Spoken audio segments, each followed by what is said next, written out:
Assalamualaikum warahmatullahi wabarakatuh. Perkenalkan, nama saya Mela Puji Lestari, NIM 230101191130094 dari kelas Produksi Ternak Unggas D. Kali ini saya akan membuat video praktikum acara 3 tentang anatomi ternak unggas.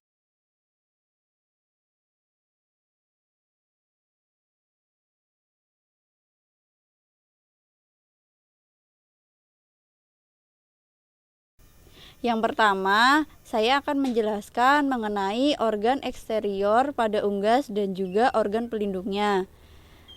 Dilihat dari sini, eksterior unggas terdiri dari kepala, leher, badan, dan juga kaki. Sedangkan untuk organ pelindungnya ada bulu dan juga kulit. Yang pertama adalah kepala. Di sini ada pial. Fungsinya untuk menarik lawan jenisnya atau ayam betina ketika musim kawin tiba. Kemudian ada cuping. Ini fungsinya sebagai alat pendengaran pada ayam. Selanjutnya ada jengger untuk pendingin tubuh dan pertanda ayam siap kawin, biasanya berwarna merah menyala. Dan yang terakhir ada paruh, gunanya untuk mengambil pakan atau prehensi. Kemudian di bagian leher ada bulu seks sekunder yang mencerminkan ayam ini jantan atau betina, serta untuk melindungi ayam dari cuaca luar. Selanjutnya di bagian badan ada punggung, pinggang, dan perut, gunanya untuk keseimbangan. Kemudian ada ekor untuk keseimbangan dan mengatur arah gerak atau belok ayam. Selanjutnya dada, ini menunjukkan kegagahan pada ayam. Dan yang terakhir sayap, untuk alat keseimbangan saat ayam bergerak atau terbang atau melompat. Dan ada satu lagi yaitu organ eksterior kaki. Ini fungsinya untuk bergerak, kemudian tertutup sisik untuk melindungi kaki. Pada unggas jantan, kakinya tertutup oleh taji untuk melindungi diri dari musuh. Lalu untuk organ pelindungnya ada bulu dan juga kulit. Untuk bulu ini fungsinya melindungi tubuh ayam dari pengaruh buruk lingkungan, sebagai isolator panas pada ayam dewasa dan juga sebagai perhiasan. Sedangkan kulit fungsinya untuk melindungi tubuh dari pengaruh suhu dan masuknya mikroorganisme ke dalam tubuh.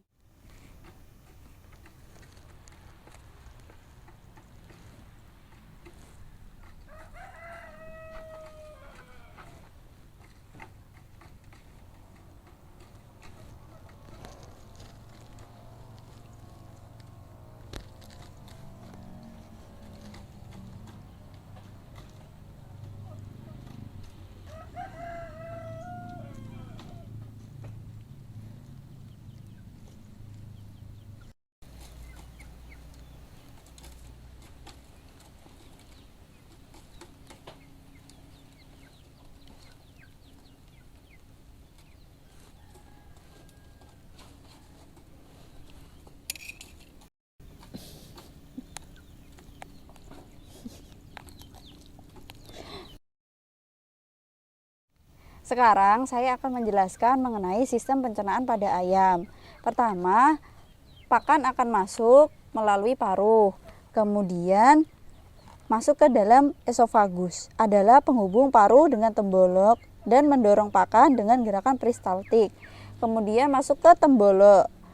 Tembolok adalah pelebaran dari kerongkongan dan ada kantong untuk meluncurkan pakan. Lalu masuk ke proventriculus atau lambung kelenjar, akan mensekresikan asam klorida, enzim, dan getah lambung untuk pencernaan protein dan lemak atau pencernaan pakan secara enzimatis. Lalu masuk ke bagian ampela atau gizzard, berbentuk dinding, tebal, dan berotot untuk menggiling pakan yang masuk agar lebih halus. Selanjutnya masuk ke usus halus, adalah tempat pencernaan secara enzimatis dan penyerapan nutrisi pakan. Lalu sekum merupakan sepasang kantong yang bercabang berfungsi untuk mencerna pakan berserat dengan bantuan mikrobia. Lalu ini adalah usus besar, berfungsi untuk merombak sisa pakan menjadi feses dan penyerapan air. Yang terakhir adalah kloaka. Kloaka adalah tempat pengeluaran feses dan urin pada unggas. Selanjutnya, saya akan menjelaskan mengenai sistem respirasi pada ayam. Pertama, udara itu akan masuk melalui hidung, kemudian masuk ke dalam laring. Laring atau tenggorokan terletak sebelum trakea dan terdapat katup yang berfungsi untuk memastikan hanya udara yang masuk, bukan benda asing. Lalu masuk ke dalam trakea. Nih, trakea seperti ini. Seperti cincin bentuknya, berfungsi untuk menyalurkan udara ke paru-paru dan menyaring udara yang masuk agar udaranya bersih. Lalu udara akan masuk ke dalam paru-paru. Seperti ini paru-paru ini masuk ke dalam paru-paru. Terdapat sepasang yang berfungsi sebagai tempat pertukaran oksigen, terutama di bagian alveolus. Tetapi pada ternak ayam lebih sering bernafas melalui kantong-kantong udara dibandingkan melalui paru-paru. Sekarang saya akan menjelaskan mengenai sistem reproduksi pada ayam betina. Yang pertama di sini ini yang putih terdapat ovarium atau indung telur. Ini belum berkembang karena ayamnya belum dewasa kelamin. Ovarium atau indung telur pada ayam terdapat sepasang yang mengandung banyak folikel. Ovarium biasanya terdiri dari ovum yang telah berkembang berwarna kuning dan ovum belum masak berwarna putih. Ovarium pada ayam berfungsi sebagai penghasil gamet betina atau ovum, pembentukan kuning telur atau folikel, dan juga tempat sintesis beberapa hormon. Masuk ke bagian oviduk. Oviduk ayam ada sepasang dan penghubung antara ovarium dan uterus.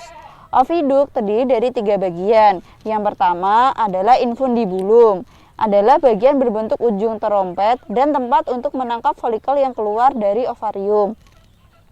Di dalam infundibulum, folikel akan bertemu dengan sel jantan, terjadi fertilisasi, dan biasanya kuning telur berada di infundibulum selama 15 hingga 30 menit untuk proses ovulasi.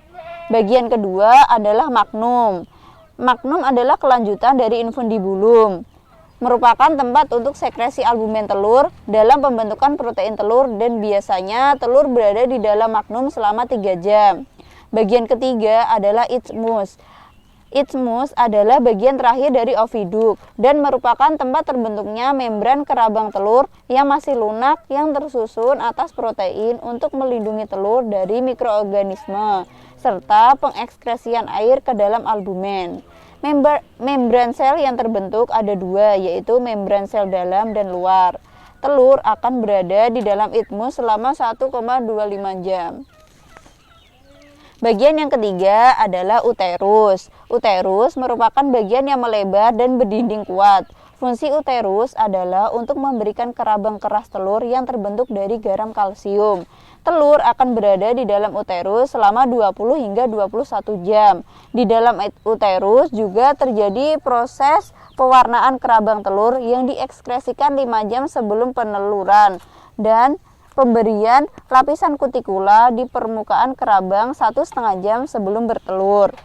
Lanjut ke bagian vagina. Vagina adalah bagian terakhir dalam proses pembentukan telur. Di dalam vagina, telur dilapisi sel mukus untuk menghindari masuknya bakteri ke dalam telur. Telur akan berada di dalam vagina dalam waktu singkat, yaitu sekitar 15 menit. Bagian yang terakhir adalah kloaka. Kloaka adalah lubang yang berfungsi sebagai saluran pencernaan, urin, dan reproduksi. Kloaka berfungsi sebagai tempat keluarnya telur. Sekarang saya akan menjelaskan mengenai sistem reproduksi pada ayam jantan. Yang pertama ada testis. Testis merupakan organ reproduksi primer jantan yang berfungsi untuk memproduksi spermatozoa dan hormon testosteron. Testis unggas berbentuk bulat, sedikit oval, dan berwarna putih krem, terletak di ventral anterior ginjal. Testis terdiri dari jaringan interstitial, yaitu tubulus seminiferus, sel Leydig, dan sel Sertoli. Tubulus seminiferus berfungsi sebagai tempat terjadinya spermatogenesis. Sel Leydig berfungsi sebagai tempat disekresikan hormon steroid, androgen, dan testosteron. Sel Sertoli berfungsi menghasilkan nutrisi untuk sperma. Lanjut, masuk ke epididymis, merupakan saluran memanjang yang berdekatan atau menempel pada testis. Epididymis mempunyai fungsi yaitu tempat pematangan sel atau maturasi, menyalurkan sel sperma dari testis menuju ke vas deferens atau transportasi, tempat penyimpanan spermatozoa sementara, proses absorpsi cairan sperma untuk meningkatkan konsentrasi spermatozoa melalui air dari kaput hingga korpus, serta penyerapan kembali sel sperma yang sudah mati atau reabsorpsi. Lalu ada vas deferens, adalah saluran melekat di sepanjang medioventral ginjal. Vas deferens mempunyai fungsi sebagai alat transportasi semen menuju kloaka dan tempat penyimpanan spermatozoa sebelum diejakulasikan. Dan yang terakhir ada papila atau palus, berfungsi sebagai alat kopulasi dan tempat keluarnya semen. Sistem ekskresi pada ayam terdiri dari organ ginjal. Ginjal ayam ada sepasang. Ini di sini menempel pada badannya dan berfungsi untuk reabsorpsi zat yang masih digunakan dan pengeluaran urin untuk membuang limbah metabolisme. Selanjutnya akan memasuki ureter. Ureter berfungsi untuk mengalirkan urin yang bercampur feses dari ginjal menuju ke kloaka. Dan yang terakhir ada kloaka, adalah tempat urin keluar dari tubuh, tepatnya di bagian urodeum. Organ yang sering terkena penyakit pada unggas adalah sistem pernafasan dan sistem pencernaan. Yang terakhir, saya akan menjelaskan 5 penyakit yang sering menyerang pada ternak unggas. Sebelumnya, penyakit pada ternak unggas dibedakan menjadi 4 macam. Yang pertama, penyakit viral yang disebabkan oleh virus. Yang kedua, penyakit bakteri yang disebabkan oleh bakteri. Yang ketiga, penyakit mikal yang disebabkan oleh jamur. Dan yang keempat, penyakit parasit yang disebabkan oleh parasit. Penyakit yang pertama adalah ND atau Newcastle disease, merupakan penyakit menular yang menyerang ternak unggas. Gejala penyakit ini adalah kepala muntir, demam, diare, ekskreta berwarna kehijauan, dan pendarahan di bagian trakea. Penyakit ini dapat menular dari unggas lain melalui lingkungan atau burung liar. Cara pencegahan penyakit ini dengan cara divaksin pada umur 3 hari sampai 1 minggu. Yang kedua adalah penyakit IBD atau infectious bursal disease, sering dikenal juga dengan penyakit gumboro, adalah penyakit pada ayam yang berumur lebih dari 3 minggu yang disebabkan oleh virus famili Birnaviridae. Gejalanya ayam lesu, nafsu makan menurun, sayap menggantung, bulu kusam, dan ayam tidak responsif. Dampak IBD ini menyebabkan kematian yang cukup merugikan. Cara pencegahan penyakit IBD ini dengan cara vaksinasi dan isolasi ternak yang terserang. Yang ketiga adalah penyakit AI atau avian influenza, adalah penyakit viral akut yang disebabkan oleh virus influenza tipe A yang bersifat zoonosis. Gejalanya pial dan jengger, membengkak kebiruan, pendarahan pada kaki berupa bintik merah, cairan di mata dan hidung, serta keluar cairan eksudat jernih dari rongga mulut dan diare. AI menyebabkan gangguan pernafasan ringan hingga akut pada ternak unggas. Cara pencegahannya dengan cara vaksinasi, mencegah ternak kontak dengan unggas terinfeksi, dan melakukan desinfeksi.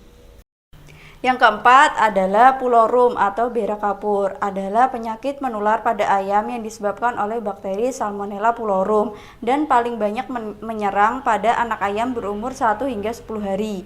Gejalanya adalah anoreksia atau nafsu makan menurun, diare berwarna putih dan kental, sayap turun, dehidrasi, lemas, hingga kematian.